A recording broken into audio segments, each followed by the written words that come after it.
Pertama yang ingin saya sampaikan adalah bahwa pasien 1 dan pasien 2 yang pada awalnya positif COVID-19 dan setelah 2 kali konfirmasi negatif, hari ini dipulangkan. Begitu juga dengan pasien ketiga yang negatif ya. Pasien ketiga, kemudian pasien ke-10 dan pasien ke-11. Hari ini juga dipulangkan. Semua dalam kondisi baik, stabil, dan hari ini dipulangkan. Kemudian ada satu ODP yang sempat rumah sakit rawat yang dirujuk dari Jagabok. Itu juga kita waktu itu kirim spesimennya untuk kita periksa dan hasilnya negatif. Hari ini juga dipulangkan. Ya, saya sudah telepon tadi teman-teman Puskesmas Jagabok untuk meluncur untuk menjemputnya dan membawa pulang ke hari. Ya. Kemudian untuk PDP ya, kemarin kami sampaikan ada tambahan 1 ya. Kemudian tadi malam ada masuk lagi PDP 2 orang ya.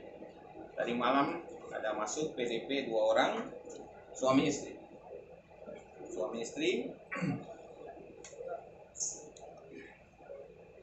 ikut KM Tatamailau beberapa hari lalu tuh ya. Dari Asma Ya. Ada riwayat perjalanan ke Timika ya. Kemudian di tracing oleh dokter yang merawat ya. Ada kemungkinan kontak dengan yang di Bandung. Ya. Ada kemungkinan kontak dengan kemarin kalau tidak salah di Timika itu ada keluarga yang meninggal ya. Kemudian kontak erat sekali dengan pasien itu ditelusuri.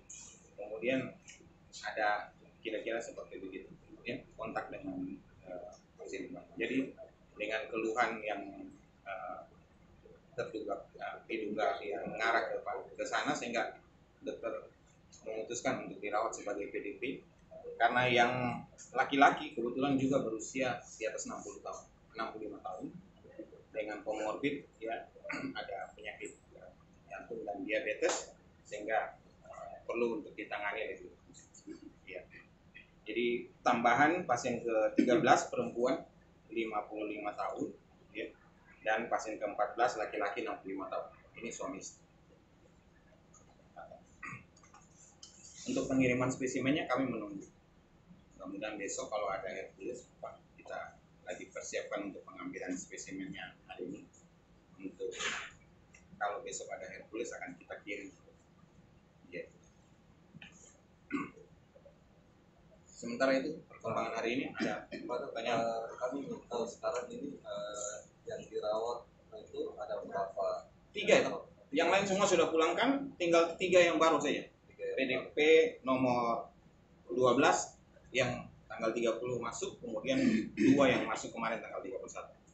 Yang ya nanti kita rubah sebentar. Ya 1 itu kan yang kemarin kita update kan. Ya tadi malam masuk 2 lagi, sehingga PDP yang menunggu konfirmasi letih. Dokter, ada informasi bahwa pada itu sempat masuk rumah sakit. Ya, tidak. Dokter, ini kan 2 pasien positif itu kan sudah dipulangkan dari. Ya. Apakah selama pemulangan ini ada pengawasan dari pihak rumah sakit atau bagaimana? Seperti yang saya sampaikan kemarin, pasien yang dipulangkan semua baik positif maupun negatif diberikan lembar edukasi untuk masih selama 14 hari tetap karantina rumah. Ya, social distance-nya tetap dipertahankan sampai 14 hari ke depan.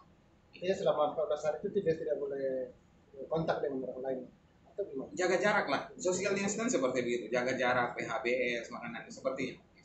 Artinya social distancing-nya itu diikuti oleh tenaga medis, Pak.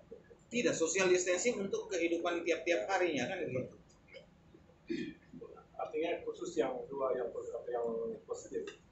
Nggak ada masalah, sama aja sudah konfirmasi 2 kali negatif ya sudah aman, ya sudah seperti kita aja. Seperti kita yang sekarang.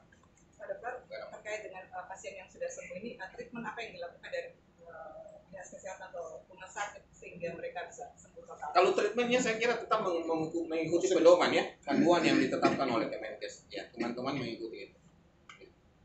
Ada SOP-nya. Pak Dokter, ada ODP apa ODP masih tetap sementara. Iya, masih di tracing untuk yang 2 PDP yang baru. Jadi sementara belum berubah. Nanti kalau ada update kita update lagi. Baik, mungkin Ya, rekan-rekan media. Pertama, atas nama Ketua Satgas COVID-19, pemerintah menyampaikan penghargaan, apresiasi dan terima kasih atas semangat dari para tenaga medis, perawat, dan seluruh staf yang bertugas dalam rangka menangani pencegahan dan penyebaran virus corona di Kabupaten Merauke. Sebagaimana kita tahu bahwa Merauke menjadi wilayah Papua pertama yang kemudian menjadi zona merah karena ada 2 pasien yang positif.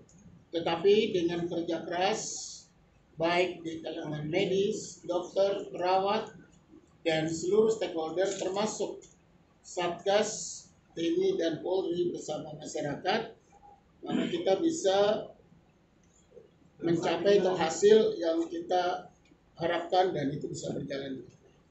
Yang kedua, bahwa pasien ini setelah dinyatakan sembuh, dipulangkan ke rumah, ini adalah menjadi orang biasa seperti kita lagi, yang memang dia menjaga jarak atau suasana atau situasi yang memang dibutuhkan sebagai orang biasa yang hidup saja, sama, tidak ada perbedaan.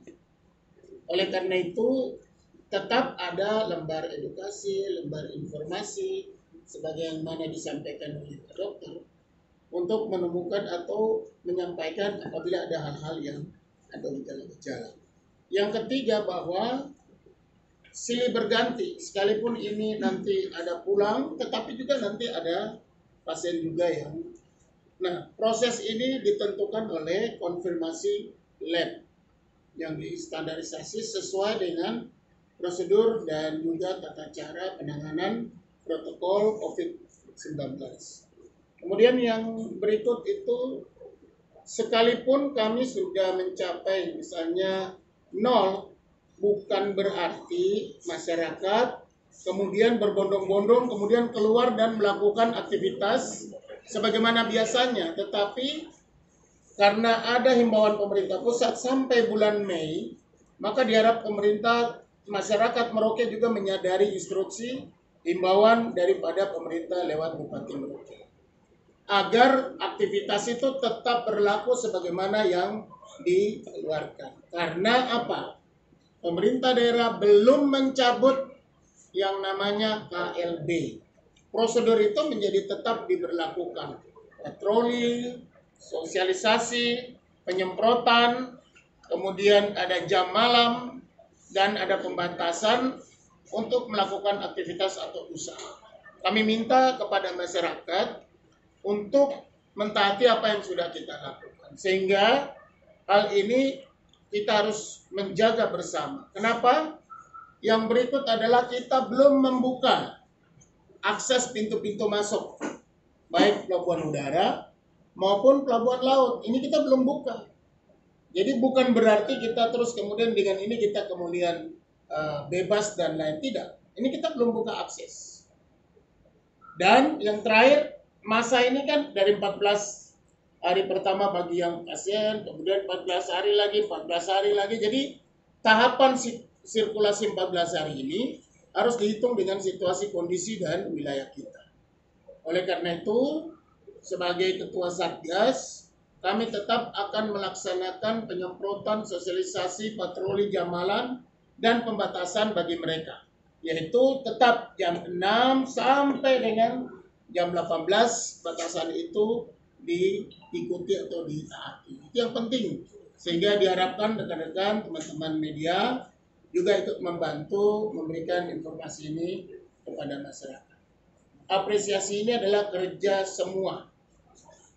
Pemerintah daerah melalui Dinas Kesehatan, bahkan sebagaimana yang Bapak Ibu rekan-rekan media lihat, dalam waktu 1-2 hari ini pemerintah daerah setelah melakukan klarifikasi, sosialisasi, pendataan, pemutahiran pendataan untuk kemudian pembagian sembako kepada masyarakat di wilayah-wilayah di dalam distrik Merauke dan beberapa koordinasi dengan distrik-distrik di wilayah-wilayah, yaitu juga melakukan pendataan dengan instruksi menggunakan dana kampung untuk juga memberikan sembako atau bahan makanan kepada wilayah-wilayah distrik melalui kampung.